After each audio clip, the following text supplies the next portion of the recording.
Welcome. Thank you for watching this video. My name is Anasa Scott-Laude, co-founder of ILE Strategies. Today, we're going to talk about nonprofit pitch decks. I've included tips based on my experience as a fundraiser and as a judge on startup competitions and fellowship selection committees. I hope these tips are helpful. Let's get started.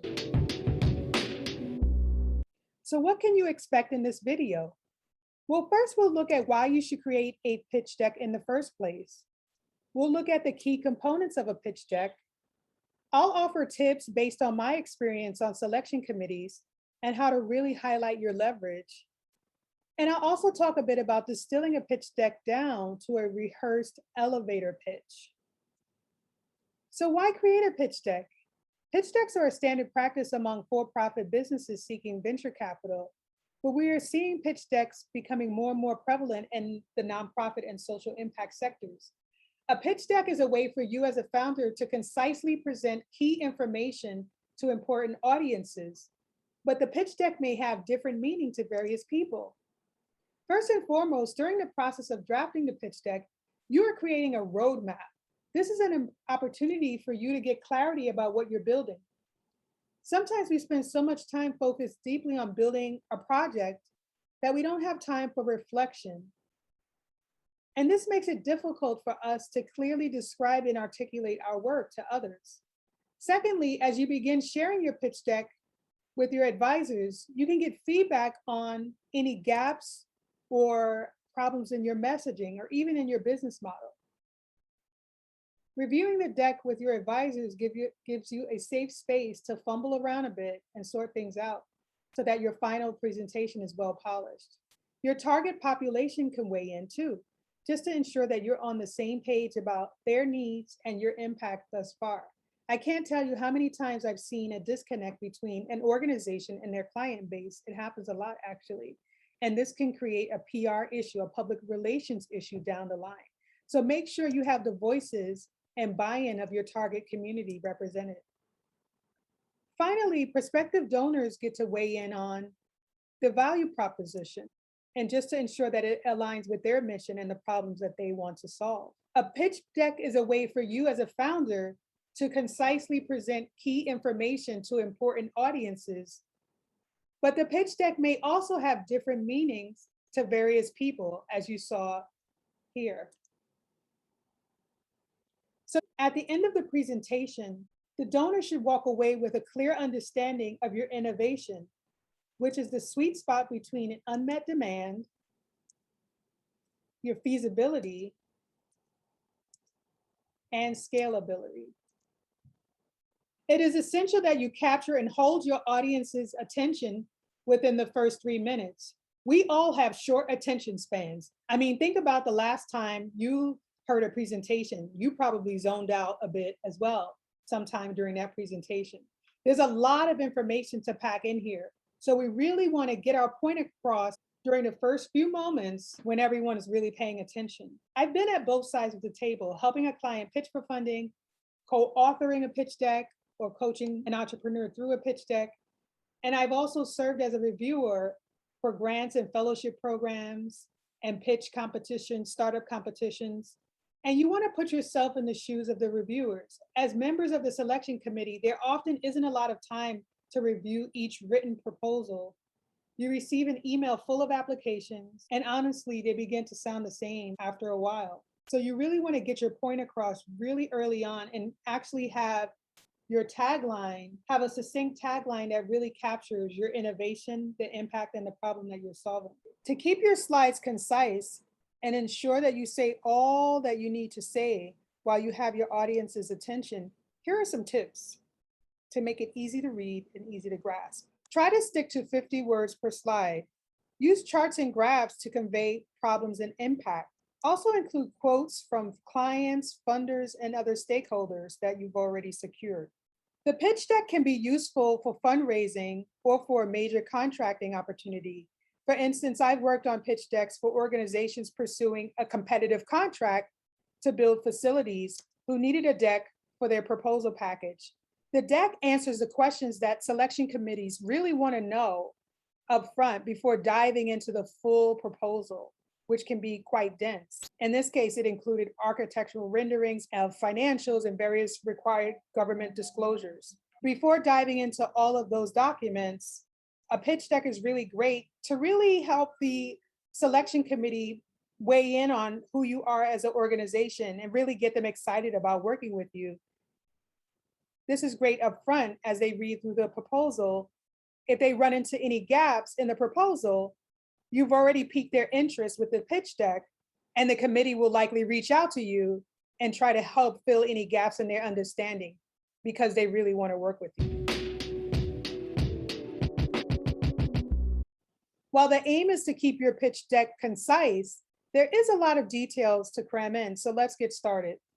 First, there's traction, then overview, the problem, your solution, your target population, your outreach and marketing, your team, the competition, your finance model, the timeline, and your contact information. Traction describes your key accomplishments to date. And from time to time, you'll hear the term shovel ready to describe the extent of an organization's readiness or viability, for instance, for a large government contract. Donors want to know, or contracting agencies want to know, if you are funded, if you are awarded a grant or contract, how quickly will they see results? And ideally, you are already having an impact on your target group. And these funds will just help you to scale. With traction, there's a demand side and a supply side. On the demand side, it's about the clients you're serving and your impact to date. Include data with specific outcomes. On the supply side, you may have secured a facility, you may have garnered key partners, you may have special software for client relationship management, and you may have already secured your financing.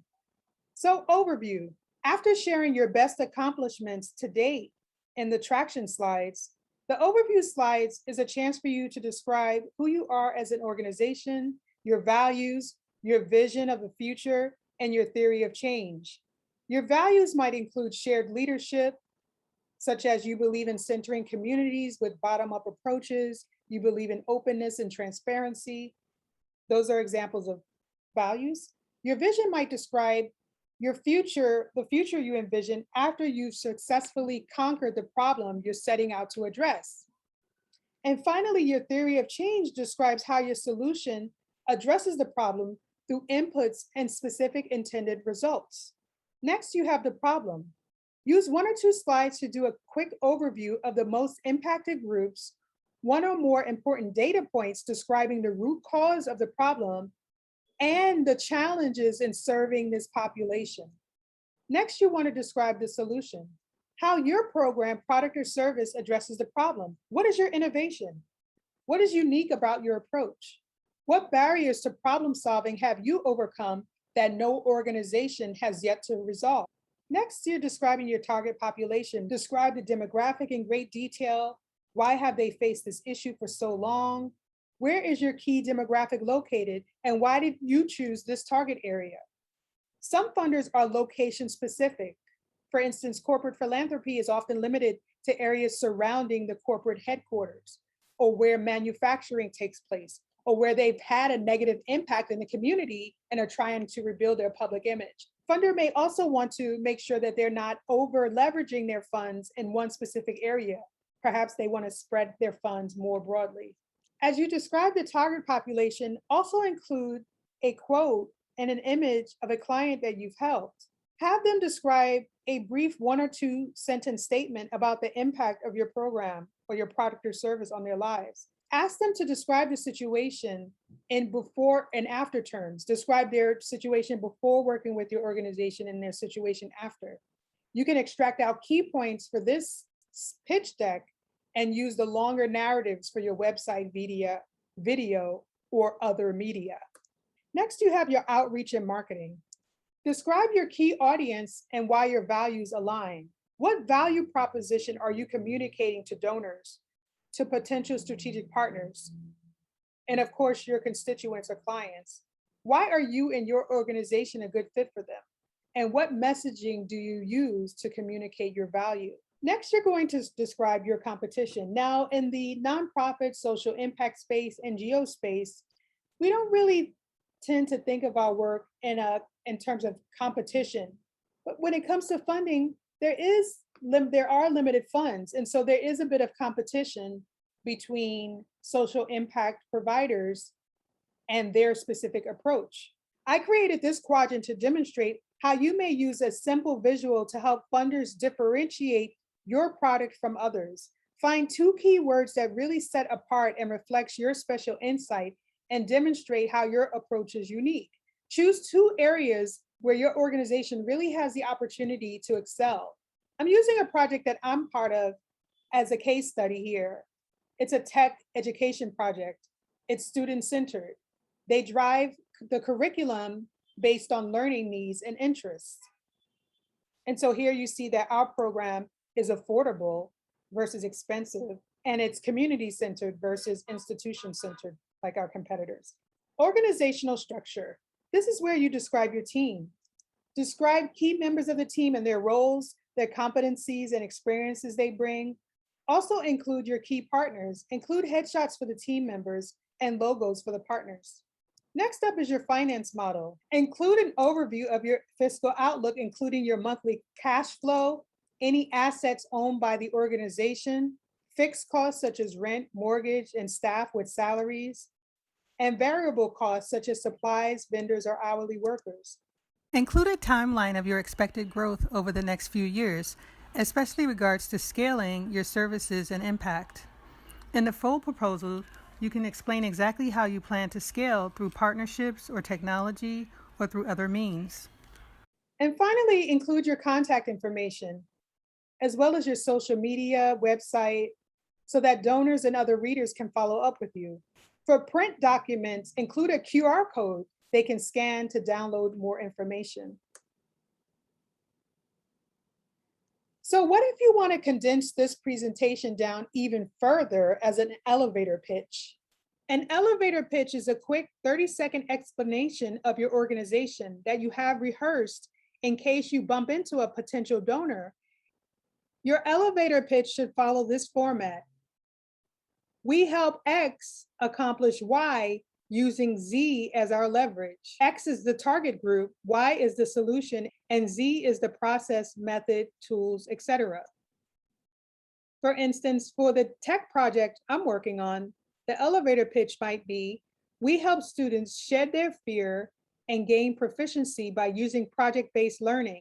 After this pitch, just a warning or recommendation based on personal experiences and being on both sides of this situation.